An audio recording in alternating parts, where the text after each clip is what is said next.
Lux presents Hollywood.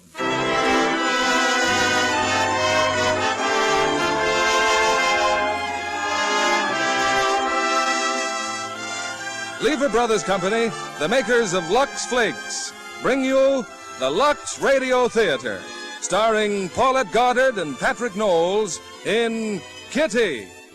Ladies and gentlemen, your producer, Mr. William Keighley.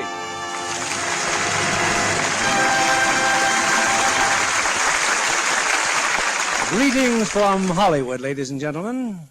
London in the 1700s was a city of sharp contrasts, of beggarly squalor and pretentious luxury.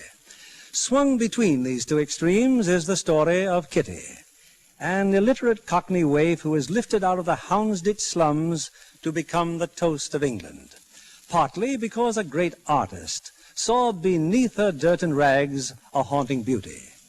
Starred in our title role, as she was in Paramount's screenplay, is Paulette Goddard, one of Hollywood's most talented and lovely actresses.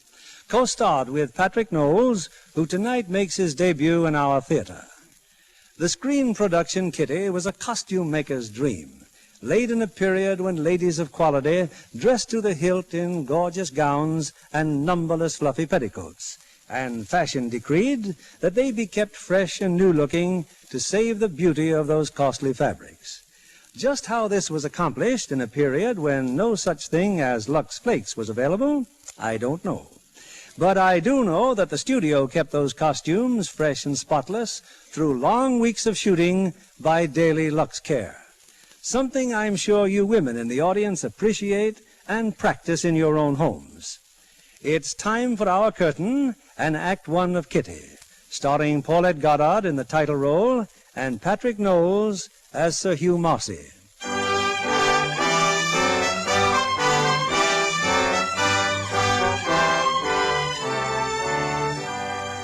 London, 1783.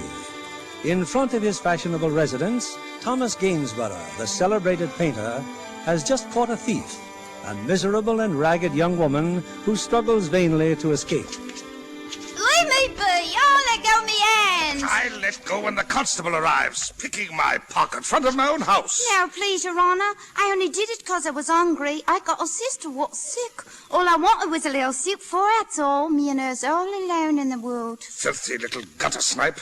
How much did you expect to get for my snuff box? £0.50. Cost me 5 times that. If you wanted a female, I'd... Wait a minute. Beneath that dirt, you possess a face, don't you? Quite a remarkable face, too, begad. So you want money, do you? Get in the house. Yeah, what you think you're doing? I've a way for you to earn half a crown. Go down to the end of the hall there. What for? You'll find soap and water in there. Use it. And remove that filthy rag you're wearing. I'll get you something else to put on. Why should I? And mind you, wash thoroughly, particularly your hair. One more sound out of you and I'll fetch a constable this instant. Into that room. I'm going, Governor, I'm going.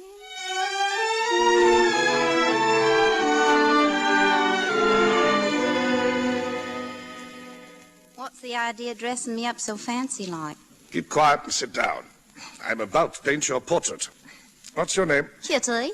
Your full name? I ain't got no fuller name. I see. Well, my name's Gainsborough.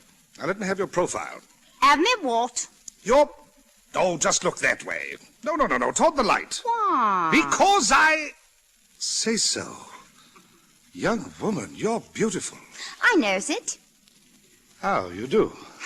You ain't the only bloke I ever met, you know. Kitty, but for the accident of birth, you might have been the reigning... Hold still, will you? The reigning beauty of the land. All England at your feet. My feet? What for? Unfortunately, however, you are cursed with articulation. Eh? You can talk. Blimey, so can you. I don't like it, neither. But they'll never hear you speak. A painting cannot talk. I think I shall call this the portrait of an anonymous lady. It shall be quite a lark, Kitty. London will rack its brains wondering who my exquisite and high-born model is. One moment. Now what? Nothing. Just sit there and keep quiet. Put away your brushes, Tom. I need some money. Money again? Brett Carstairs is off for India. Yes, I know. I'd like to go with him, except I don't have the fare. Oh, what a pity. If you'd advance it, Tom, you'd be rid of me. Just think what... Well, now, Tom, be civil, man. Be civil. Introduce me to the lady. The lady doesn't care to meet anyone. I'll ask her. You'll do no such thing. The lady is not here for social reasons. What a shame. Hugh, I'm very busy. Oh, of course. Sorry. See you anon, old genius. Now can I talk? If you must. Who was he? Friend of mine, Sir Hugh Marcy. Can't understand how I got rid of him so easily. He said he wanted to meet me. Of course he wanted to meet you. Beautiful girl, beautifully attired. But what if you'd opened your mouth? What's the matter with me mouth? I talks English, don't I? I have a good mind to just... Do you want to earn half a crown or don't you? Yes, Governor. Then be silent. You will come here every day at the same hour until the portrait's finished. Half a crown every day, my girl. But you're to leave here every day in the same rags you came in. You understand? This is my little game, and those are my little rules. Now, let's get to work.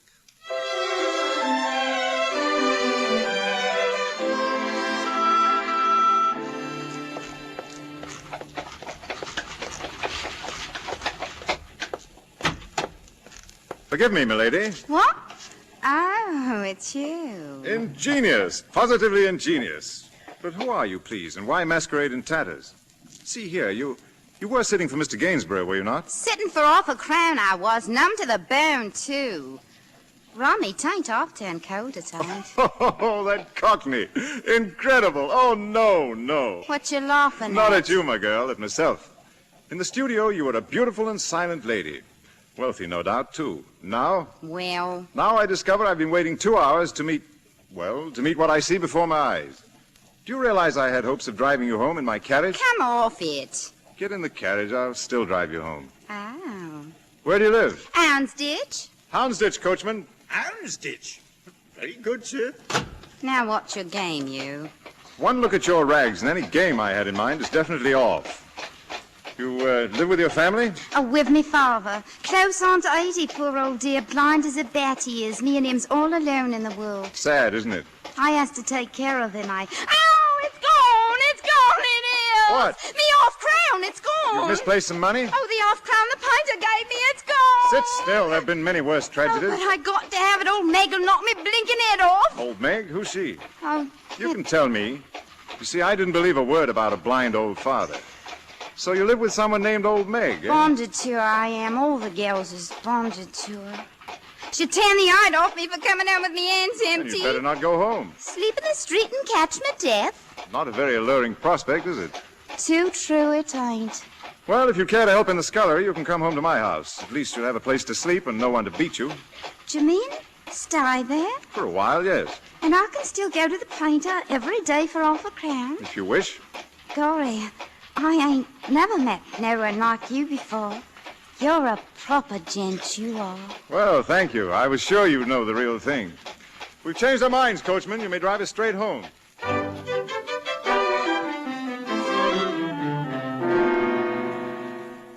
So you're Kitty, eh?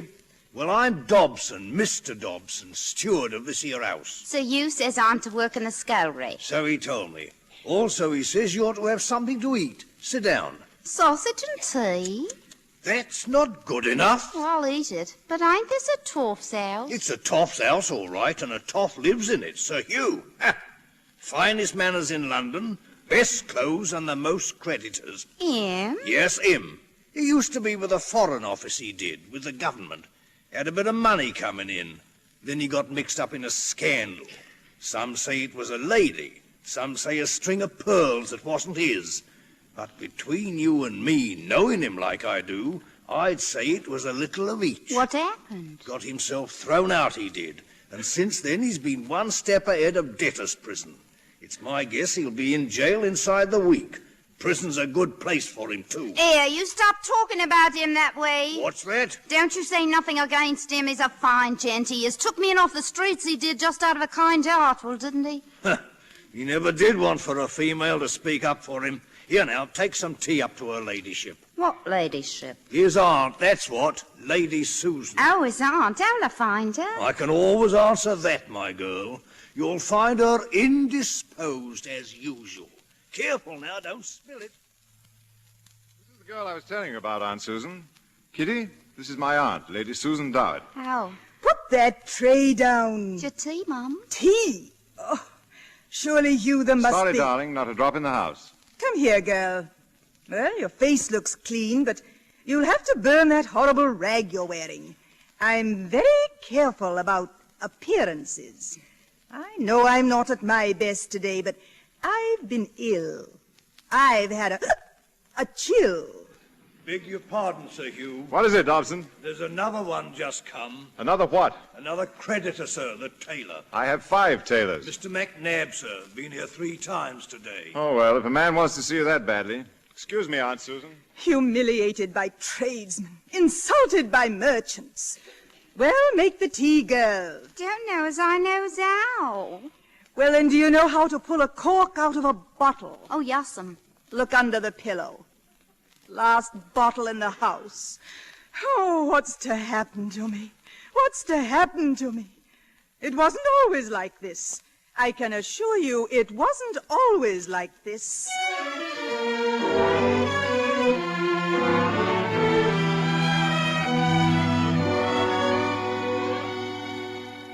All alone, Tom? I thought Kitty was posing for you today. No. She left an hour ago. I'm surprised to see you. Oh, why? I was in the neighborhood. I heard ugly rumors this morning, Hugh. Debtor's prison. Forget it. But I said forget it. Debtor's prison, indeed. Well, how's the portrait going? Let me look at it. No, not now. Perhaps on Saturday at the exhibition. Exhibition? You mean you finished it? It's finished. Just wait until they see Kitty. Just wait until they see our anonymous lady. Saturday, you said? 2 o'clock in Granby Hall. I'll be there. As good a place as any to escape the sheriff. Hugh, for heaven's sake, when are you going to do something about yourself? Who knows, Tom? Maybe Saturday afternoon at Granby Hall. I haven't had such sport in years, Hugh. They're all guessing. Who is the anonymous lady? What is her name? You've told no one? Tell the elite of London that I've painted a dirty, ragged street gamin. You forget. Kitty's become our scullery maid, but don't ask me why. She's hopeless. Oh, you can look at that portrait and say she's hopeless. No. I say what they all say. She's breathtaking, Tom. The most dazzling creature in London. Gainsborough! Yes, Your Grace. The portrait. Who is she? The anonymous lady, Your Grace. You know Sir Hugh Marcy, do you not? Sir Hugh. The Duke of Malminster and I have met before, Mr. Gainsborough. We have, no doubt. Gainsborough, she's gorgeous, simply gorgeous. Odds heart, look at the crowd gawking at her. The painting's not being purchased. Not yet, Your Grace. Then I'll buy it. The price is 150 guineas. Did I ask the price? She's exquisite. Now, who is she? Who? The anonymous lady. I purchased the picture, Mr. Gainsborough. I demand to know who the lady is. And I deeply regret, Your Grace, I cannot tell you. If you'd care to step into the anteroom, my lord, perhaps I can tell you. Hugh! Oh, don't leave us, Tom. Yes, my lord, while Mr. Gainsborough has promised not to reveal the lady's identity, I have not. She's a Miss Kitty Gordon. Well, what about her? Who is she, sir? She's the ward of my aunt. Her father was Squire Alfred Gordon of Devon, killed some years ago in a hunting accident. Her mother died soon after, a broken heart. Tragic. Since the poor girl had no one else, my aunt took her in. Odds life. I should like very much to meet Miss Gordon, sir. Your Grace, I think... Unfortunately, at the moment, Miss Gordon is traveling abroad. But she's as beautiful as he's painted her, as young, as fresh. More beautiful, Your Grace. Your pardon, Mr. Gainsborough, but no oil can capture the vivacity, the charm, the eagerness for life in this young creature. Indeed, I must meet her the instant she returns. What did he say your name is, sir? Sir Hugh Marcy. Marcy, sounds very familiar. Well, next time I shall know you for certain. Send the portrait to my home immediately. Your servant, sir. Hugh, will you kindly tell me what you're up to? Revenge. What? Revenge. That old buzzard had me thrown out of the Foreign Office. I think London might heartily enjoy the knowledge if the Duke of Malminster became involved with a little gutter snipe from Houndsditch. And I'll wager my life he'll... Careful. I've finally placed you, Marcy. My lord? Foreign Office, aren't you? I was, Your Grace. I believe your nephew now holds my post. There's a possibility I made a mistake. Marcy, I'm not a man to forget a favor. Bear in mind, I'm most anxious to meet Miss Gordon. I'll attend to it, Your Grace. Oh, thank you, my boy. Thank you. Forget what I said about revenge, Tom. This looks like the beginning of a new career. You'll never get by with it. He'll have you thrown out of the Foreign Office all over again as soon as he finds out who the girl really is. I don't intend he'll ever find out. The moment she opens her mouth, you can't possibly palm her off as a lady. You forget that she's traveling, Tom, and travel is very educational. Oh, you're going to teach her manners? A hopeless task, is it? Well, I'm used to hopeless situations. As a matter of fact, I'm sick to death of them. Give me a few weeks' time, Tom, and not even you will recognize your anonymous lady.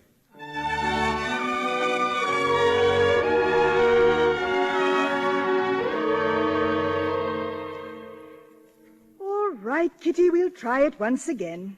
Now please try to imagine that you're a lady. You're paying a call on a friend. She offers you tea. Yes.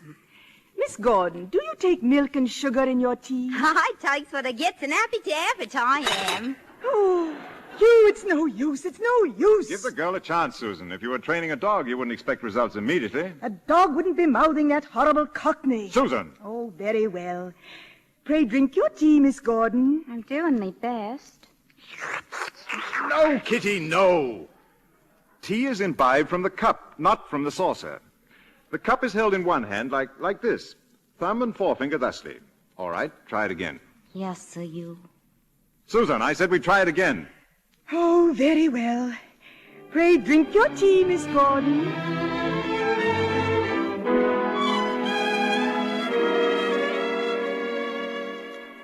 5 weeks of this, Hugh. 5 weeks. I'm going crazy. And where do you think I'm going? I'm not a lady, and I don't want to be one. Stop it, both of you, stop it!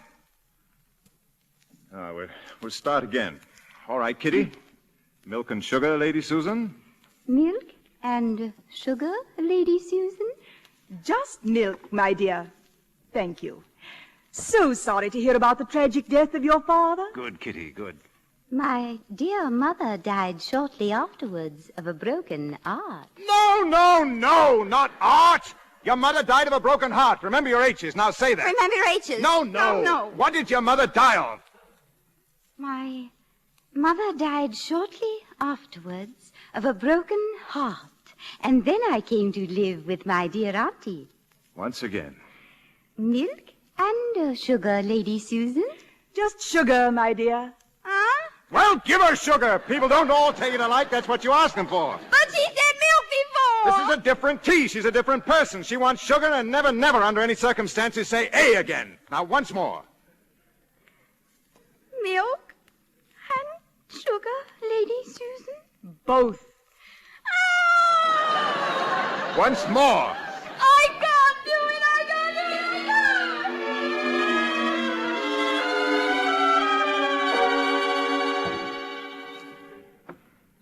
How do I look?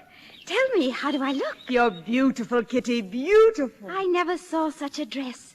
Not even the one Mr. Gainsborough let me wear. Yes, the dressmaker has done wonders, Hugh. But what miracle have you in mind by way of paying the dressmaker? The necklace Uncle Ralph brought you from Brussels. Never. That's one thing I shall not give up. You have given it up, Susan. Hugh, oh, no. You'll get it back, believe me, with interest. Now, what have you two been doing all day? The alphabet. Oh, forget the alphabet. The beautiful girl has no need for a pen. She should at least be able to sign her own name. Yes, at least. What I see now pleases me. Our little guttersnipe looks like a lady. Well, we'll rehearse a bit. Miss Gordon, may I present the Duke of Malmunster? Good afternoon, Your Grace. Fine, Kitty, fine. The Duke was just saying we're having an early spring this year. Indeed we are. The daffodils are blooming early. Bloomin'! Can't you learn to say a simple sound like a G? Oh, for heaven's sake. Blooming well go boil your head. I'm sick of it, dear. I can't do nothing to satisfy you. Kitty! You're working her too hard, Hugh. We'll do it once more, Kitty. If you do it correctly this time, there'll be no more lessons till tomorrow. Now, go over to the doorway and walk out here to the terrace. You're too hard, Hugh. I'm not. Are you ready? I'm ready. So nice to see you again, Miss Gordon. Thank you, Sir Hugh. May I present the Duke of Malmunster? Good afternoon, Your Grace. The Duke was just saying that we're having an early spring this year. Indeed we are. The daffodils. Oh, now what? I told you, you're too impatient. Am I? You're the one who didn't have any faith in this experiment. What's changed you? She's changed me, Kitty. But you can't wear the child out. For heaven's sake, Kitty, stop crying. What do you want me to do? Anything. Nothing. Sir Hugh, Mr. Selby is calling, sir. Selby? The gentleman who lives next door, sir. Oh, the ironmonger. Tell him we're not home, Dobson. Very good, sir. I think we should see Mr. Selby. Oh, why? She might as well begin meeting people. It'll be good experience. But Selby's in trade. He sells iron. He's not even a gentleman. And Kitty's not a lady. Not yet. Yes, you're right. Now, sit down, Kitty. Mind your tongue. If you don't know what to say to Mr. Selby, well, just smile. I'll try. Dobson, Yes, Sir Hugh. tell Mr. Selby we'll be very happy to see him.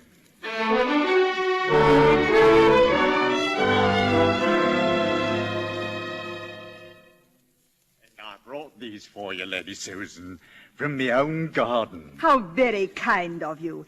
Oh, my ward, Mr. Selby. Miss Gordon. Your most obedient servant, Miss Gordon. Mr. Selby, the daffodils are blooming early. Indeed, Miss Gordon. But their bloom is not to be compared to the bloom on your cheeks. Come, Selby.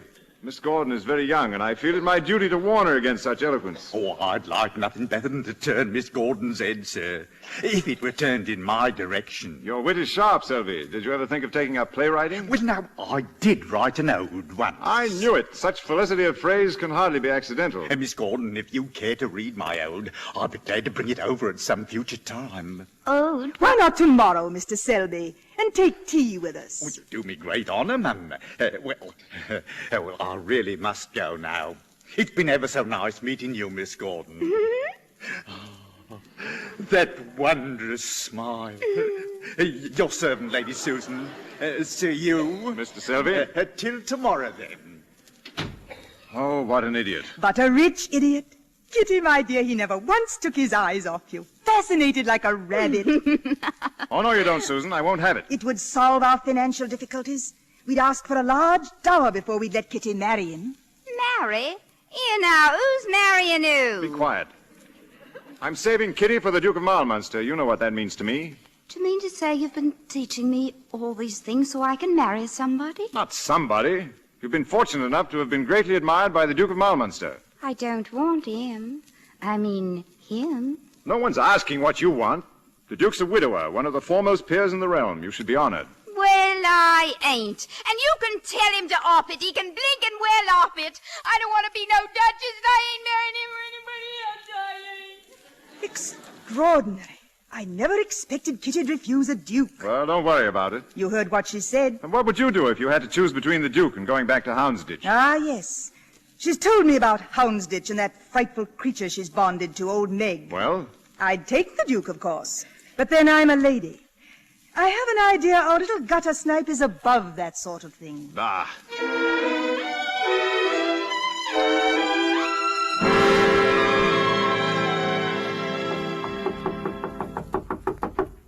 Kitty, there's no sense locking yourself in your room any longer. I told you this afternoon nobody can make me marry nobody. No one's going to make you do anything. Kitty, Hugh's gone. They've taken him away. Taken him? Who took him? His creditors, just now, to debtor's prison. Well, why'd you let them do it? You got to get him out. With what? It takes money. Can't you borrow none and steal none? He can't stay there. It'll kill him, it will. We're finished, Kitty. I don't know what will become of me. I suppose I'll end up in Houndsditch with you. I'll never go back to Houndsditch. Then let's try Cheapside. Lady Susan, What is it? Mr. Selby is downstairs, milady, with more flowers. Tell Mr. Selby to go back to his forge and beat his head on his anvil. I'm going to lie down. Yes, milady. Wait. You said Mr. Selby has money. How much will he pay for me? Pay? What do you mean? You said he'd pay to marry me. Oh, the dower. Yes. Hugh was furious when I suggested it. He wasn't in prison then. Dobson, tell Mr. Selby that Lady Susan is ill, but that Miss Gordon will be down. You're going to entertain him by yourself. I ain't going to entertain nobody. I'm going to marry him.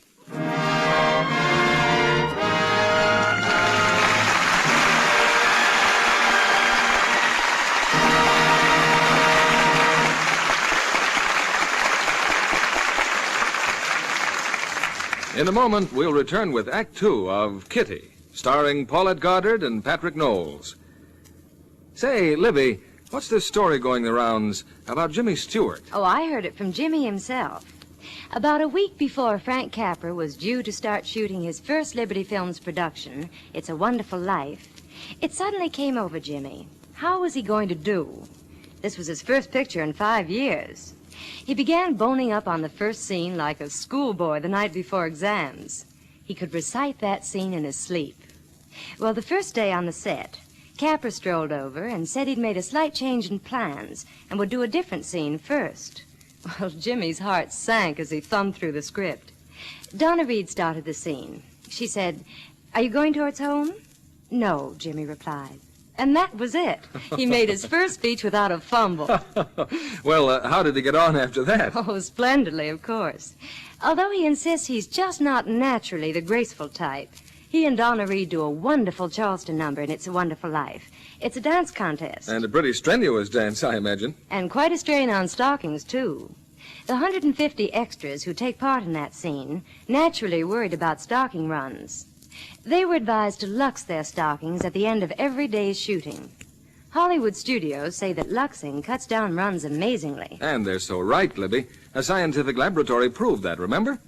They made strain tests on a number of stockings, many different kinds. The stockings that were washed with a strong soap soon broke down under strain.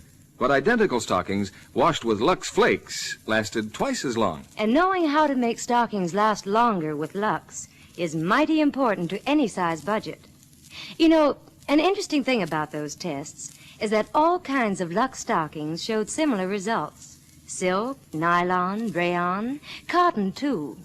And getting twice the wear from a pair of stockings is just like getting an extra pair every time you buy a pair. A thrifty tip for every girl, Libby. We pause now for station identification. This is CBS, the Columbia Broadcasting System.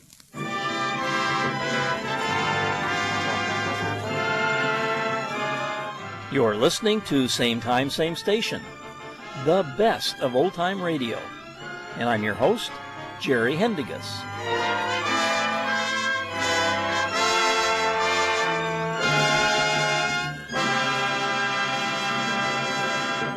We continue with Act Two of Kitty, starring Paulette Goddard in the title role and Patrick Knowles as Sir Hugh Marcy.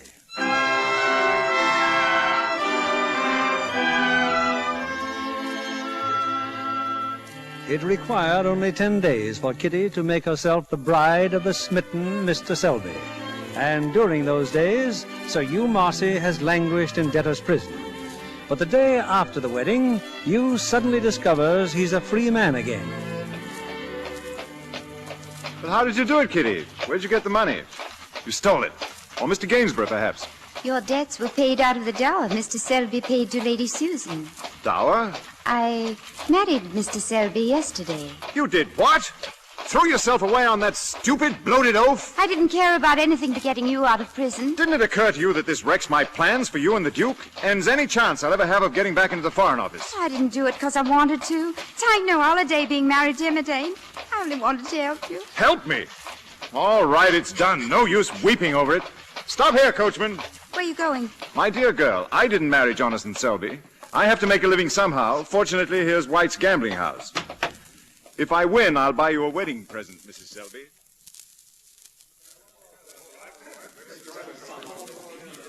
Marcy. It is you, isn't it, Marcy? Good day, Your Grace. Where have you been? When we last met, you were going to arrange a meeting with Miss Gordon. Yes, I remember. She's returned from her travels? Yes. Well, when am I going to meet her? The sooner the better, you know. I doubt if you'd want to meet her now, Your Grace. She was just married. Married? Odds blood. How did that happen? Oh, one of those cases of love at first sight, I suppose. Why did you allow it? You knew I was interested in her. I'm more sorry than you know, my lord. Marcy, what I asked you to do required tact and diplomacy. The same qualities demanded in His Majesty's service. You have demonstrated a conspicuous lack of both. It will be my great fortune, sir, never to see you again.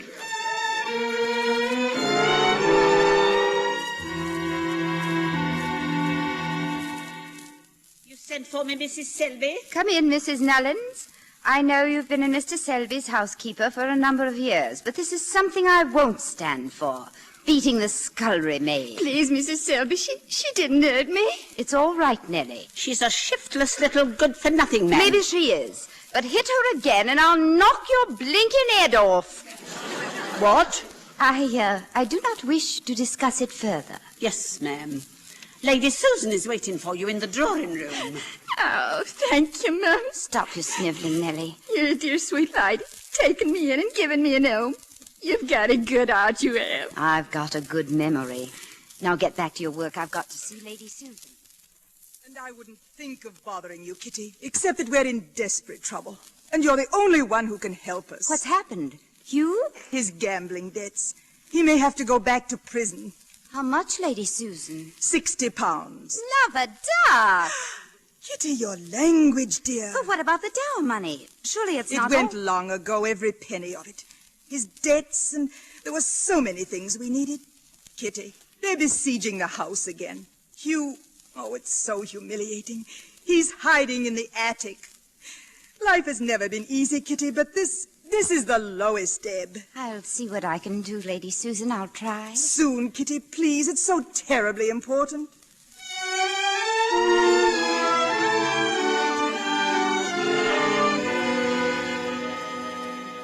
Kitty, how nice you look. I can't stay, Sir Hugh. I just came here to give you this. Well, well, money. Yes. £60. Yes. What a generous, thoughtful creature you are, Kitty. Tell me, where did you get the money this time? From Jonathan. He didn't object? He doesn't know it yet. I broke open his strong box. Oh, what talent!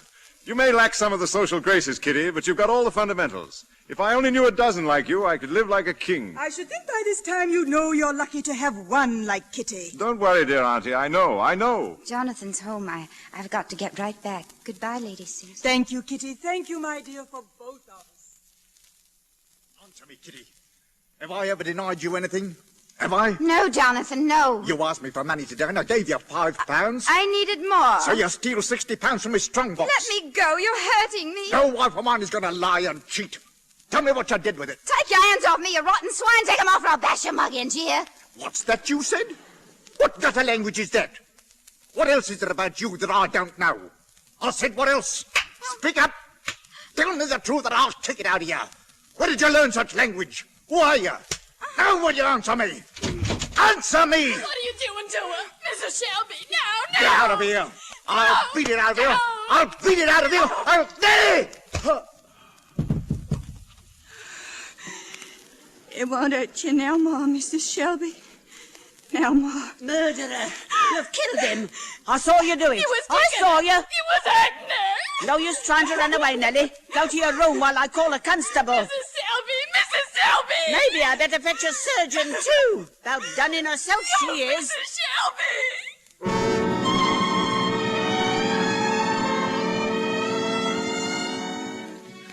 You're sure you feel well enough to discuss it, Mrs. Selby? You were my husband's lawyer. Go on. You were unconscious when it happened. Nellie killed him with a poker from the fireplace. Where is Nellie? Dead too, Mrs. Selby. Hanged herself before the constable got here. Oh, a horrible experience for you, ma'am. But try not to worry about anything. Your husband left you well provided for. Conservatively, the estate is worth more than £40,000. I won't trouble you with the details now. Call on me whenever you're ready, Mrs. Selby. Thank you.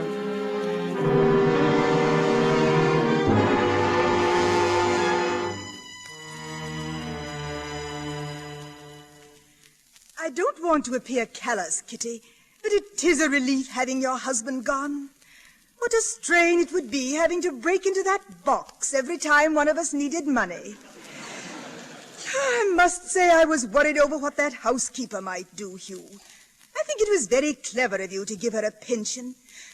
Oh, dear, Kitty, those dreadful mourning clothes. They're ridiculous for one so attractive. Kitty, throw them out. Now that you're free, I see no reason why we can't go through with our original plan. I saw the Duke this morning, eager as ever to meet you. I don't want to marry the Duke. Well, you can't mean that. A magnificent match. You'll be the envy of every woman in London. I don't care. I just want to be married to someone I love. Why can't we discuss it some other time? We'll discuss it now. You learn to love the Duke, Kitty. He's the most lovable man. Believe me, it's the thing for you. For me, too.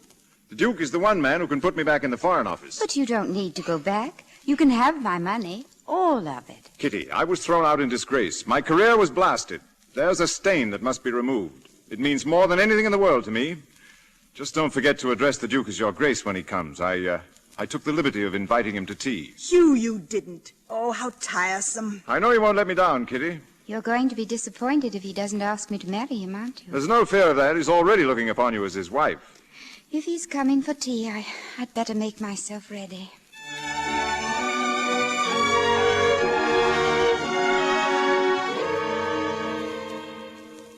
How fortunate you stopped by, Tom.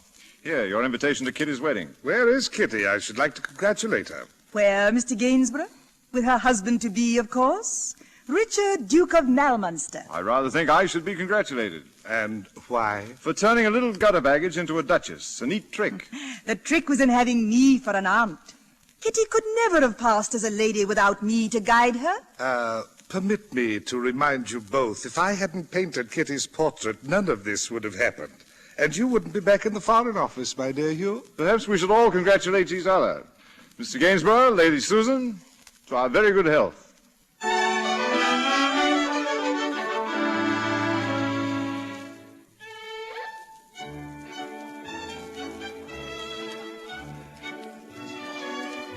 How do you feel, Kitty? Are you sure you're all right? I'm very well, Richard. Kitty, this has been the happiest year of my life. And to think that on the anniversary of our marriage, you have the most exciting news of all. Where's that doctor? Confound him! I told him to stay near you. Doctor! Yes, Your Grace. Look at her! Are you sure she's fit? Oh, she seems to be. Odds fire! How can you tell? Feel her pulse, man. You prospective fathers. It's much too soon to be worried. Her pulse is a trifle fast, but that means nothing. Just the same, Kitty. Don't dance any more tonight. Your Grace, I think it might be wiser if you worried a little more about yourself. You drink far too much, sir. Your heart, I've warned you before. Glass of port never hurt anyone. Oh, there's the Earl of Cumberland. Excuse me, Kitty. I must tell him how wonderful you are.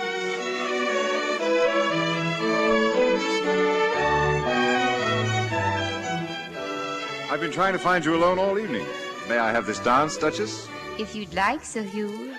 You've been with Miss Carlyle all evening. Are you interested in her? If the time ever arrives when I want to be interested, I couldn't do much better. You mean she's a lady? That's certainly in her favor. Kitty, your husband's glaring at us. He thinks I shouldn't dance. You see, I'm going to have a baby. What? Tell me that again. It's quite true. Thank you for the dance, Your Grace. It's not finished. It is as far as I'm concerned. Or we'll finish it next year, perhaps. Your husband is one man I don't care to antagonize. Of course, Hugh. Kitty, I wish you wouldn't dance. I've stopped, Richard. I'm sorry. There. You're just a little girl after all. Once you've given me my son, you can be as gay as you like. I'll take you to every ball in London. What if I give you a daughter? I won't consider such a thing. Won't have a daughter. Keep your mind on having a son. I've already put his name down for Eton. What name have you given him, Richard? Roy Douglas, after my father. He'll be the 10th Duke of Malminster. 10th Duke of Malminster? I'll have a son for you, Richard. Kitty, my darling Kitty.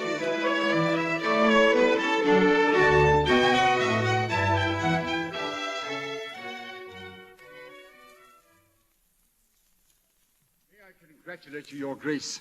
You're the father of a fine son. A son. A son! How is she, my wife? Asleep, Your Grace. Did splendidly. Good, strong English stock. My lord, you're all flushed. Your pulse, it's racing. Have you been at that port again? Odds fire, why shouldn't my pulse be fast? I'm a father.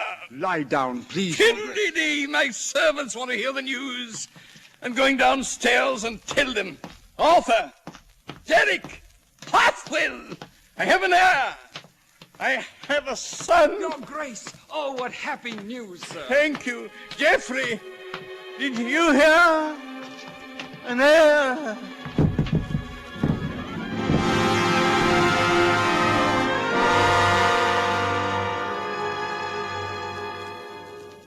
It's incredible, Kitty. All this in a year and a half. Twice married, twice widowed, and one of the richest women in the empire. By the way, you might give me Balgowan Hall. I could use a place in the country. You'll never miss just one castle. Of course, Hugh. Now, what about you? What are your plans? That's up to you. Well, it's going to be awfully difficult to improve your position anymore. Of course, we could consider the prince. He's admired you greatly. Oh, stop it. Don't you think I'm human? Don't you ever think of me as someone with feelings like anyone else? Or is it that you just don't care? Don't care?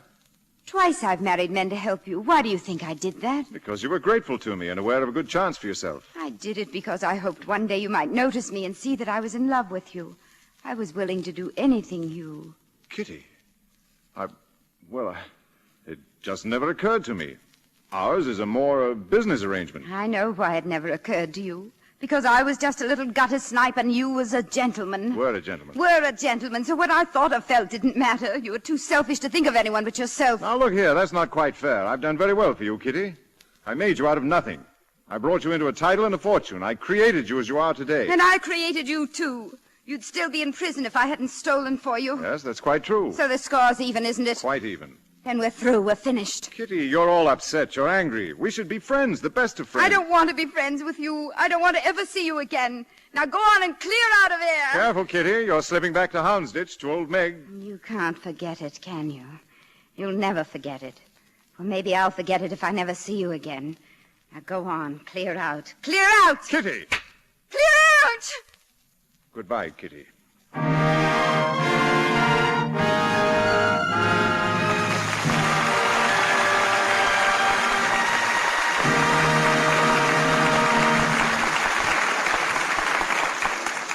We'll bring you Act 3 of Kitty, starring Paulette Goddard and Patrick Knowles in a moment. You might say that our guest tonight was discovered by the Army. I mean Army public relations officers who asked her to appear in Army motion pictures. After that, it didn't take long for 20th Century Fox to find and sign blonde and blue-eyed Marilyn Monroe. I understand you passed a Technicolor screen test with honors, Marilyn. Well, I'm not superstitious, Mr. Keasley, but in this case I think I was lucky. How do you mean, lucky?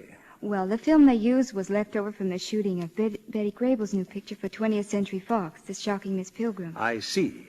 And did you meet Betty Grable herself? Oh, yes, and how we laughed about her wardrobe for the picture. Well, correct office clothes for 1874 were a little enveloping. Especially the petticoats and pantalettes Betty had to wear in The Shocking Miss Pilgrim. They had yards and yards of ruffles and ribbons. Imagine doing all that washing. And no Lux Flakes to do it with in those days. Why, that's right, Mr. Kennedy. It's a good thing Betty didn't have to live her role. If she had to take care of all those undies herself, she wouldn't have had much time for romancing the way she does with Dick Haymes in the picture. I thank my lucky stars I'm a career girl of the Lux era. Lux helps a lot, doesn't it? That's right, Mr. Kennedy. It's my standby. And that of thousands of other girls, Miss Monroe. You know, women have been telling us for years how lovely their lingerie stays with Lux Care. But, of course, they couldn't measure how much longer colors stay fresh. So we had an independent laboratory make actual washing tests with identical slips and nightgowns. Those washed the wrong way faded quickly. In many cases, the shoulder straps frayed and seams burst. But those that were washed the Lux way stayed lovely 3 times as long. Any girl would rather have pretty undies than faded ones. She can have more pretty ones, too, the Lux way. Instead of replacing drab, faded underthings so often, she can buy extra ones without spending a cent more. Have 3 times as many. I leave it to you ladies. Isn't Lux an easy way to have more pretty undies? Thank you for coming tonight, Miss Marilyn Monroe. Back now to your producer, William Keeley. Our curtain rises on Act 3, starring Paulette Goddard as Kitty and Patrick Knowles as Sir Hugh Marcy.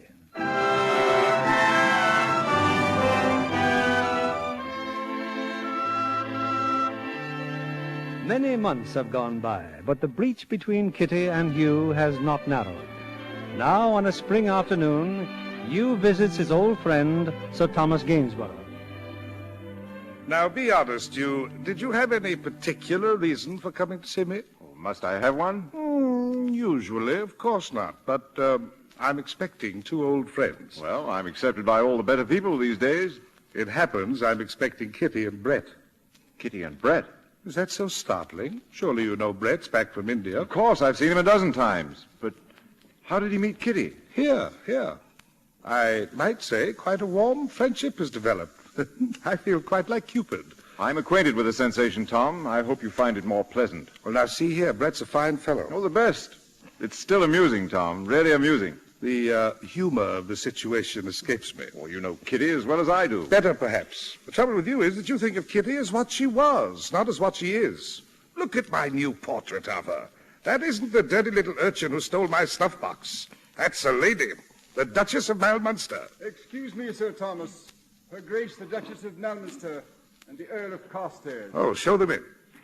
Tom, hello. Hello, Kitty. Kitty, well, I haven't seen you for some time. Hello, Hugh. Come to think of it, Brett, I haven't seen you for days either. Been meaning to drop in, Hugh, but I've been busy. So I hear. Well, Kitty, there's your new portrait. All finished. Tom. Oh, thank you. Perfect, Tom, perfect. It's all there, her charm, her grace. Thank you, Brett. Kitty, you should have Tom do a portrait of young Roy Douglas. Oh, I doubt if he could sit still long enough. How is the baby, Kitty? Bouncing? Quite well, thank you.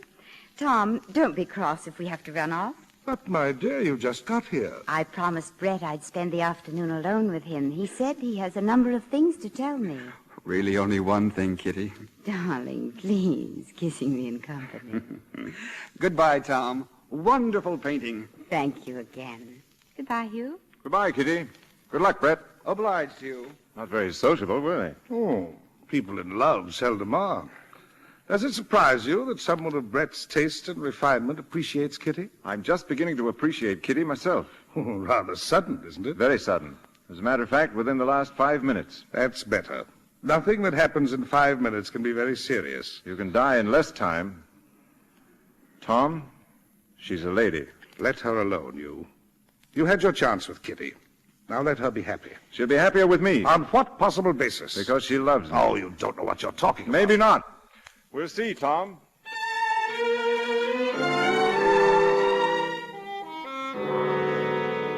I'm very sorry, Sir Hugh, but Her Grace cannot see you now. She's in her dressing room. I told you it was important. I conveyed that to Her Grace. I'm conveying myself upstairs. I beg your pardon? Do you presume to stop me? I'm merely following orders, sir. Good. I'm ordering you to stand aside.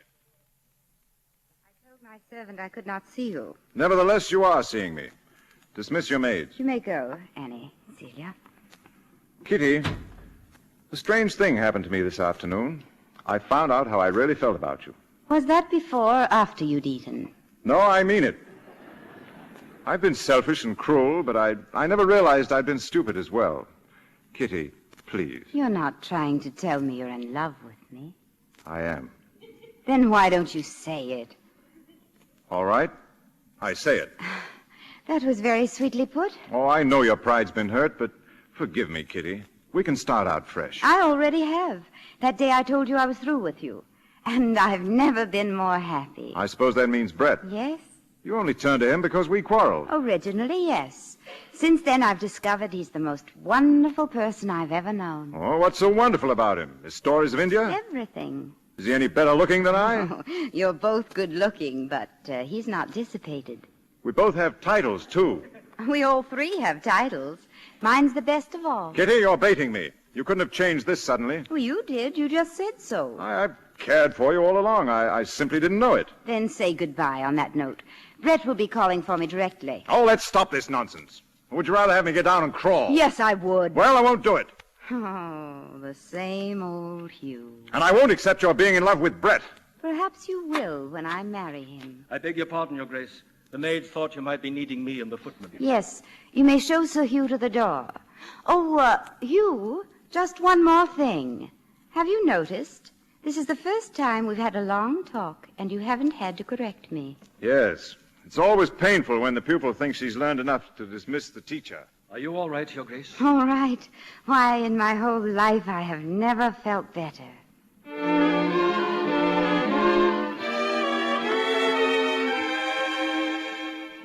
It's an invitation, Hugh. A messenger just left it. Open it up, Aunt Susan.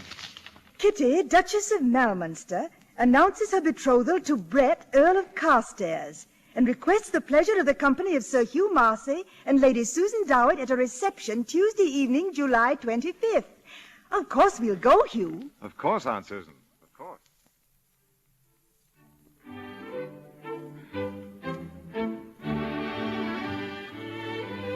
Well, Hugh, aren't you going to congratulate us? Everyone else has. All in good time, Brett. Which reminds me, Kitty, there's an old friend of yours here. She wants to be remembered to you. She wasn't dressed, so I asked her to wait in the music room. She'll be broken-hearted if she doesn't get a chance to wish you luck. Oh, you too, Brett. Kitty? Of course, darling. Come along. But who could it be? I haven't the least idea.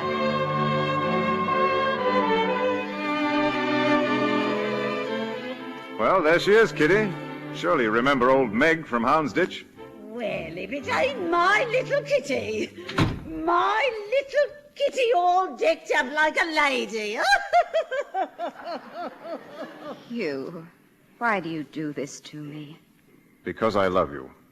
Knowing what you were, I still love you. But will he love you when he knows the same thing? Kitty, will you please tell me what this is all about? Of course, Brett. Meg, tell this gentleman everything you know about me. Here, what's your game? Where I came from, what I was when I lived with you. Oh, if that's the way you want it. I got her from a foundling home. Paid good money for her, I did. I got a big heart, I have. Treated her like me own child. Never did a stroke of work till she was 8. I kept her by me and learned her everything I knew. That's right, Brett. Every trick of theft and all the life that went with it. Then she hops and disappears. Just as she could have started a paying me back, she did. Now, that's enough, Meg. Oh, you ain't cross with old Meg, are you, dearie? You told me to tell him. No, I'm not cross with you. If you'll wait here, one of the servants will bring a purse for you. Goodbye, Your Highness. Goodbye. I'm sorry you had to find out this way, Brett. I want you to know that you're free. Free? You'd still marry me? Oh, Kitty, darling, this doesn't change anything. You're the same person I fell in love with. Well, Kitty, that's not the answer I expected he'd give you, but it's most convincing. I hate to admit it, Brett. You're worthy of Kitty and I'm not. May I offer you the congratulations I withheld before? I want you to be happy, Kitty. Brett. Oh, Brett. Darling. Brett, I can't marry you. I thought I hated him, but tonight when he said he loved me, I knew there could never be anyone else. Kitty, I'm afraid I don't understand. No, Brett, you never could. Hugh understands me. We're two of a kind. Well, it was nice while it lasted, Kitty. Be happy. Thank you, Brett. I'm so sorry. Nichols? Your Grace, is there anything wrong? Sir Hugh, have you seen him? Where did he go? I believe he left, Your Grace, by way of the garden. Thank you.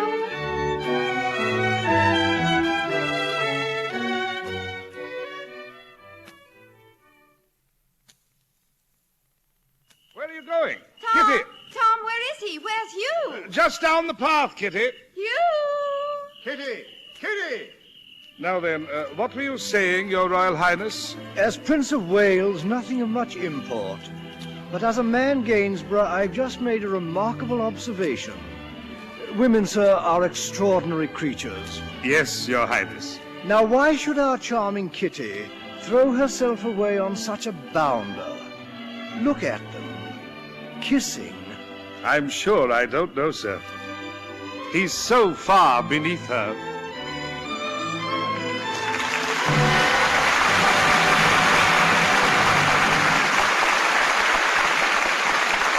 Our stars will return for a curtain call in just a moment.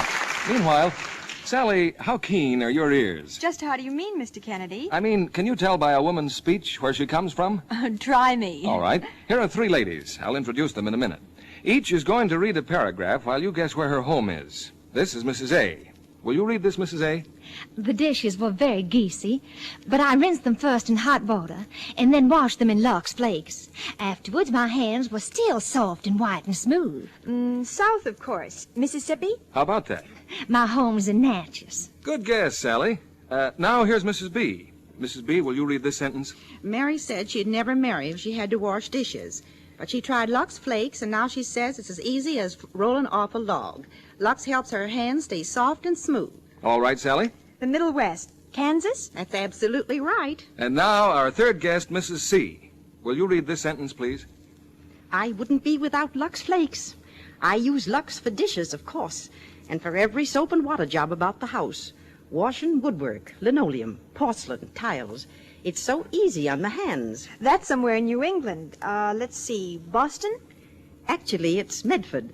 That's about 7 miles from Boston. Good for you, Sally, and thank you, ladies.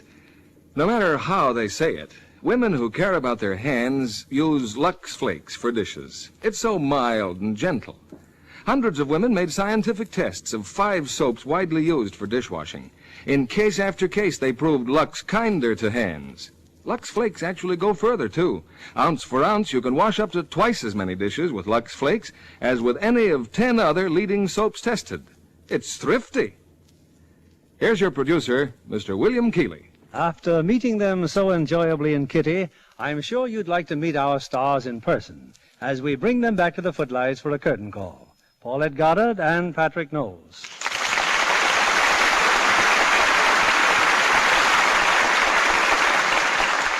Paulette, I understand you're packing for England almost as soon as you leave our theater. That's right, Bill. I'm sailing next week on the Queen Elizabeth. Couldn't find an able... that's great. You couldn't find room for an able-bodied stowaway, could you? I can imagine, Pat, you'd like to see your native England again.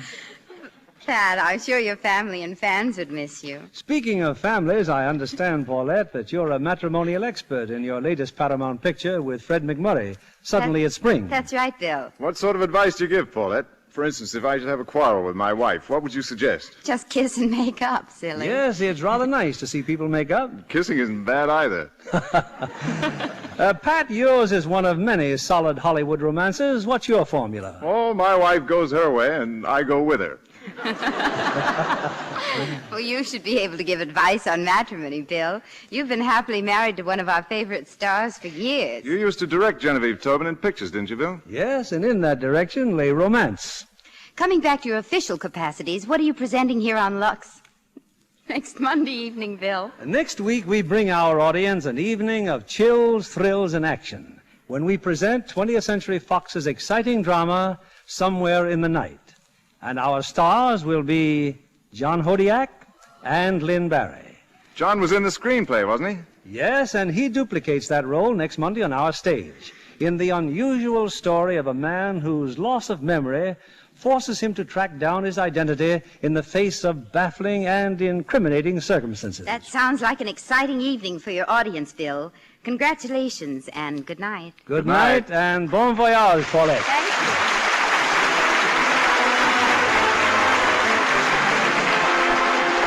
Lever Brothers Company, the makers of Lux Flakes, join me in inviting you to be with us again next Monday evening when the Lux Radio Theatre presents John Hodiak and Lynn Barry in Somewhere in the Night. This is William Keeley saying good night to you from Hollywood.